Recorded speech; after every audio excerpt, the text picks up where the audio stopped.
Kisah nyata ini diangkat dan difilmkan sesuai dengan cerita aslinya. Dan pada bagian-bagian tertentu telah diubah untuk tujuan dramatisasi dari kejadian sebenarnya.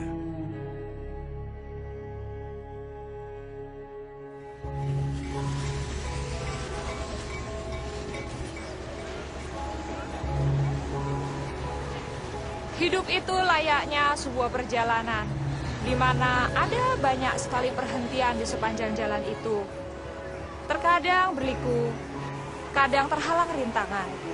Tapi ada kalanya indah dan terjadi hal-hal yang tidak terduga. Inilah sebuah perjalanan, jalan hidup saya. Nama saya Dini Widyaningtyas. Saya bukanlah seorang aktris, tetapi sayalah Dini yang sebenarnya dalam cerita ini. Perjalanan dimulai.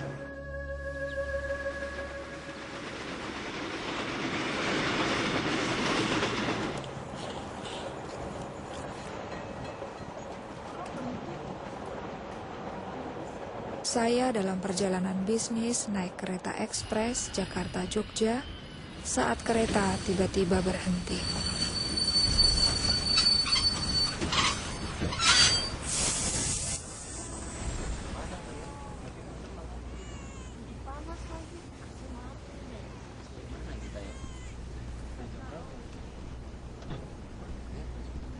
Permisi Pak, kenapa kereta api berhenti?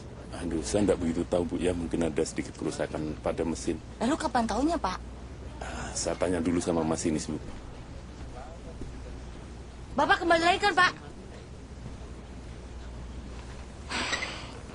Kalian lihat kan, kita sepanjang hari bisa berhenti di sini. Saya juga jamin nih AC-nya pasti mati. Kita kehabisan udara. Duh, panas lagi. Mbak lagi lihat apa? Mereka tidak akan menurunkan kita di sini kan, Mbak? Bayangkan. Apa? Membayangkan apa? Saya dibesarkan di tempat ini. Oh, jadi Mbak tahu kita berada di mana sekarang ini? Gombong. Gombong? Aduh, saya dijemput adik saya di Jogja. Jam berapa ya sampai sana? Aduh, mana sih konduktor itu?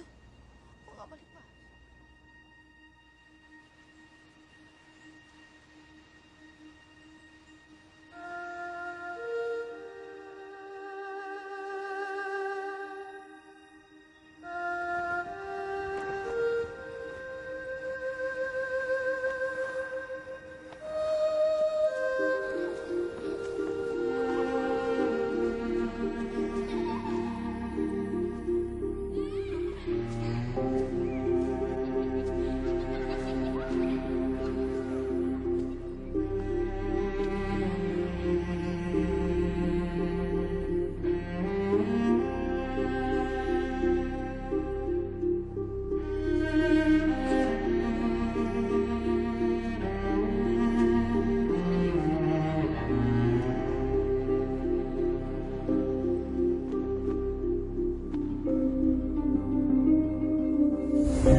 Keluarga Tejo Kurniawan.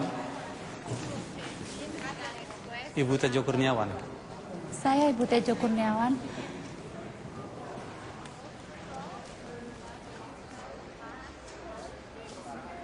Pak Tejo mengalami serangan jantung. Serangan jantung. Bagaimana mungkin, Dok? Memang dalam laporan UGD yang disampaikan kepada kami tidak dapat memahami apa yang terjadi. Beberapa saat yang lalu, Bapak terlihat sehat-sehat saja. Kemudian sakit karena diare dan muntah-muntah. Beberapa jam setelah dibawa ke rumah sakit, Bapak alami serangan jantung, lalu meninggal. Bapak meninggal begitu saja. bahwa Saya merasa disambar petir. apa yang kami bisa sudah kami lakukan untuk menolong Pak Tejo. Namun Pak Tejo sudah tiada. Tak mungkin. Tak mungkin Mas Tejo meninggal. Tidak mungkin. Apa yang terjadi dengan saya? Kami turut berduka cita, Bu. Mohon maaf.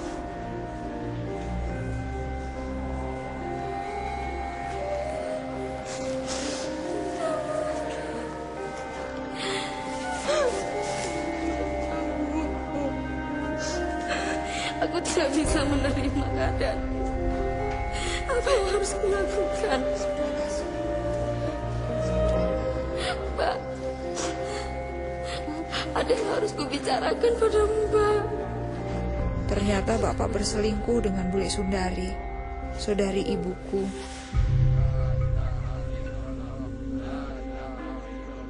Dia sedang hamil 8 bulan saat Bapak meninggal.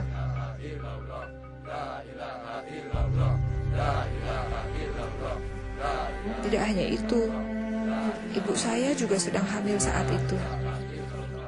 Saya tidak tahu harus berbuat apa atau kemana saya harus berpaling. Selama ini saya menganggap Bapak seorang pahlawan. Allahu Akbar, Allahu Akbar, Allahu Akbar, Allahu Akbar.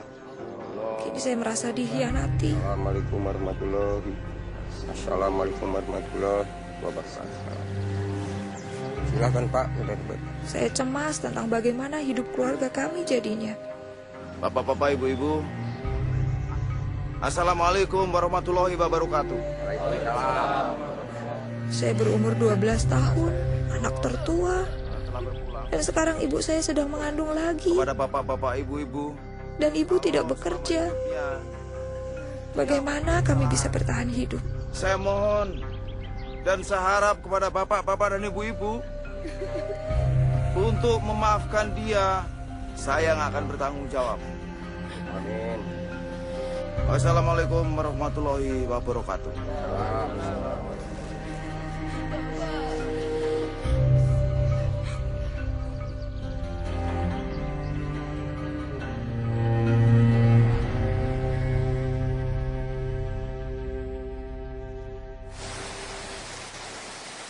Saya pikir Bule Sundari lah yang paling menderita. Meskipun saat itu saya tidak berpikir begitu. Karena perselingkuhannya dengan bapak saya, kehamilannya adalah aib. Karena itu dia pergi meninggalkan Gombong dan tidak tahu pergi kemana. Meski begitu, aku sudah menasihati Wulandari. Terus gimana Mbak Yu? Sebenarnya aku katakan bahwa aborsi akan menjadi salah satu jalan untuk mengatasi semua permasalahannya. Kita kan harus berpikir secara realistis, toh? Udah dengar belum Mbak Yu? Apa? Mas Tejo itu loh, punya garwo simpenan. Istri simpenan? Iya. Yang di Kota Kembang, penjahit itu loh. Dari mana sampean tahu? Atin Sanjaya, sepupunya yang kemarin datang ke sini. Sepupu yang mana, Mbak Yang Yu? itu loh yang sempat nikah sama sopir taksi. Sebentar. Ya, aku dengar ya bisnis peternakan ayam tarung Masku itu laku dijual dengan harga bagus. Iya kan? Tentu saja istrinya punya uang banyak tuh. Belum lagi soal studio fotonya itu. Itu. Kok enggak pernah tahu? Tejo Masmu itu taunya juga juru foto ulung toh? Enggak. Masku itu Tejo itu banyak kaliannya, banyak nih. Banyak. Terutama soal wanita kan? Oh, siapa yang nggak kenal sama Tejo Kurniawan? Wah, di setiap tempat dia bisa menaklukkan wanita itu. Ya, kita lihat saja nanti bagaimana nasib keluarga itu. Tapi yang saya paling sedihkan adalah Sundari. Bagaimana dengan nasib Sundari, ya kan? Aku tahu itu. Paling juga nanti dia datang ke rumahmu, mengetuk pintu dan minta pertolonganmu. Habis kepada siapa lagi dia mau minta pertolongan? Masa sama aku kan ya nggak mungkin.